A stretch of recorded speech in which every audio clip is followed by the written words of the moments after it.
The mountain loomed like a wall of gray stone against the pale sky, its snow-streaked peaks hidden in shifting clouds. To the natives, the mountain was a god, unconquerable, eternal, a barrier no one could breach without weeks of suffering. Kira stood at the base, her clawed feet sinking into the ice crust. Her people, the Erath, had prepared camp with bundles of dried root, thick hides, and ropes carved from sinew. They had done this trek many times, guiding pilgrims to the sacred plateau above. Each ascent was a test, a month-long ritual of survival, hunger, and endurance. But the human? He carried nothing but a pack strapped to his back, boots laced tight, a wool hat shading his pale face. His name was Elias. "You'll die before the first night," Kira hissed in her native tongue, though he seemed to understand tone if not words. He only smiled, blue eyes calm, as if the mountain were no more dangerous than a stroll through the valley. He tightened his pack and simply said, "One day." The elders laughed. The younger Erath whispered that perhaps the human was mad. None believed. None except, against her own will, Kira. Chapter 2. The first ascent. The climb began at dawn. The Erath caravan moved slow, deliberate, their claws digging into the icy rock, their fur cloaks heavy with frost. Every step was measured, tested against loose stone and hidden crevices. They carried poles to anchor rope, to pull one another along like ants dragging burden. Elias moved differently. He didn't crawl or cling. He strode upward as though he trusted the mountain to carry him. His long legs ate the ground, his breath clouding but steady. Where the Erath used rope to drag themselves over ledges, he leapt, catching cracks with gloved fingers, pulling himself up with raw muscle. By midday, the Erath had only reached the first rest ledge, a place of shallow caves where they built fires to warm their numb limbs. Elias had already vanished higher, a lone figure climbing into mist. "Foolish creature," the elders muttered. "The mountain will take him."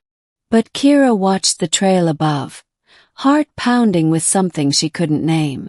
Chapter 3. The mountain's wrath. The weather turned savage by afternoon. Snow fell in sideways sheets, biting into exposed flesh. The Erath huddled in caves, wrapping themselves in hides, chewing bitter root to keep strength. They expected screams from above, screams of a human dying in the blizzard. Instead, Elias descended for a moment, emerging from the storm like a phantom. His cheeks were raw, his lips cracked with frost, but his eyes still burned with fire. He had tied strips of cloth around his boots for traction, broken no bones, suffered no collapse. He didn't speak long, just pointed upward to the wall of ice cliffs and said, "Still climbable." And then, unbelievably, he climbed again into the storm. Kira followed him with her gaze until the blizzard swallowed his figure. Her claws clenched against the cave wall. For the first time, she doubted her people's truth, that only weeks of patience and suffering could appease the mountain. This human defied their law. Chapter 4. The Sacred Plateau. Night fell and with it silence. The Erath expected never to see him again. They lit fires, prayed to the gods of stone and ice, and accepted his death. But as dawn's weak light pierced the clouds, a cry rang down from above. Not of pain, of triumph. The Erath stumbled from their caves, eyes narrowing against the glare.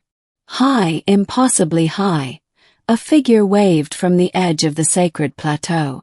Elias stood against the sunrise, small but undeniable. He had climbed in a single day what took the Erath weeks. Shock rippled through the caravan. Some dropped to their knees. Others cursed in disbelief. Kira only stared, chest heaving. The impossible had been broken before her eyes. Chapter 5. The Return. By midday, Elias descended, his movements swift and sure. He carried in his hands a shard of stone from the plateau, proof of his feat when he reached the caves. He placed it before the elders without a word. The silence was heavy. Then the eldest Irath, his fur silvered with age, growled, "Blasphemy! He mocks the gods." But Elias only shook his head. He crouched low, meeting the elder's burning eyes, and touched his chest. "Not gods, just stone, just mountain." The words, though simple, struck deep. For generations the Irath had feared, had worshipped the climb as sacred torment. This human treated it as a challenge, nothing more, and won. The younger Irath murmured restlessly. Could it be true? Could their gods be nothing but rock and wind? Chapter 6. The Shattered Truth. That night no one slept. Debate burned hotter than fire. Some said Elias must be killed, lest his heresy destroy their ways. Others whispered that perhaps the gods had chosen him, lending him strength. Kira sought him out, finding him sitting alone near the dying fire, hands wrapped around a cup of melted snow. His face was weary, his lips split, but his posture was unbowed. "You did what no Irath can," she said softly. "Why? What drives you?" Elias looked at her, eyes shadowed by exhaustion but still fierce. "Because limits are lies. Someone has to be first to break them." The words struck something deep within her.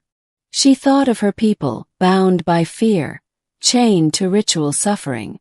She thought of the mountain, vast and terrible, and now suddenly possible. Chapter 7. The Beginning of Change.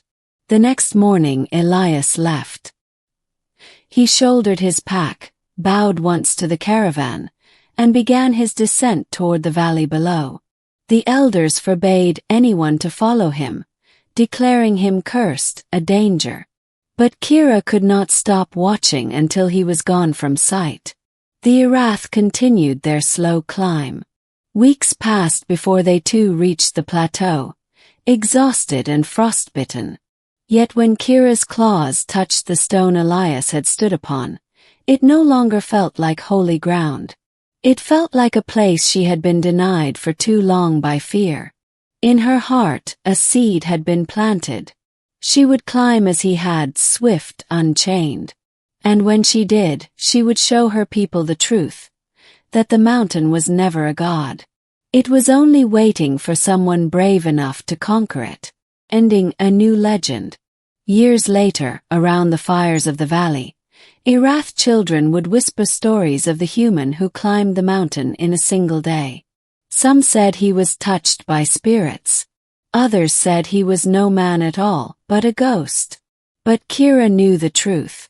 She had seen his weary smile, his torn hands, his mortal breath steaming in the cold. He was human, fragile, stubborn, and unyielding. And because of him, the Irath would never see the mountain the same way again. For in one day he broke their chains, and in that breaking he gave them freedom.